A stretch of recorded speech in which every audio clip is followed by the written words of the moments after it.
All right, folks, for our last video of the evening, we are going with the first man into our playoffs as the rankings currently stand. And coming in at number 6, we have the Consolation Kings, Sean Bates, barely clinging on and dropping a couple of spots despite his narrow victory over the hapless Scott McGregor this week. Sean, I'm looking at you and attempting to stare into your soul through the camera right now, and I want you to stare back at me when I say this. Get your fucking shit together ASAP. We need way better results than we got last week. You've got this Niblack character coming up. He's talking all this trash. He's telling you your team is bullshit. He's telling me that he needs to be top 3 in the rankings even though he lost. He's telling me all these things, but he's in a vulnerable spot. Okay, you look at this guy's lineup. He's got Cade Otton in there. We're not so sure about that.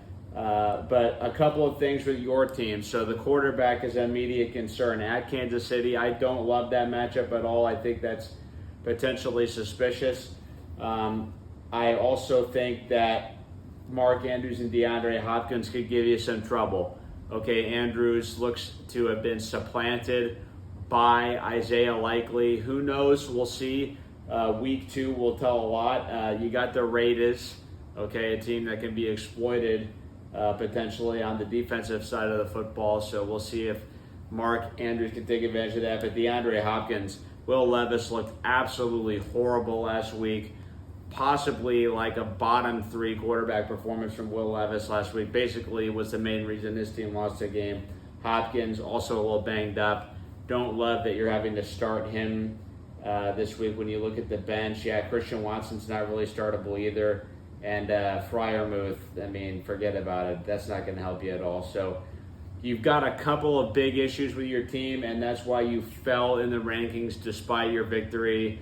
A couple of positives, though. I think CeeDee Lamb is going to be much better. You know, he's not going to have kind of a mediocre performance every week. And then Keon Coleman, I think, looked good. I think Keon looked ready for prime time for your team, Sean. So what I want you to do is I want you to muster up any amount of courage and motivation in your locker room and get the job done this week.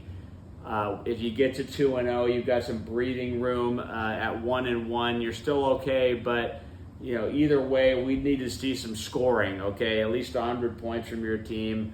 Otherwise, you're going to be on the outside looking in next week, coming up in the Week 2 power rankings. All right, folks, I'm going to call it a night for the rankings here, and then the top 5, like I said, is going to be coming out tomorrow. We're going to be dribbling these bad babies in. And we're eventually going to get to number 1. Who's it going to be? You're going to find out tomorrow before kickoff. Very exciting stuff, ladies and gentlemen. I hope you all have a good night, and I will see you tomorrow.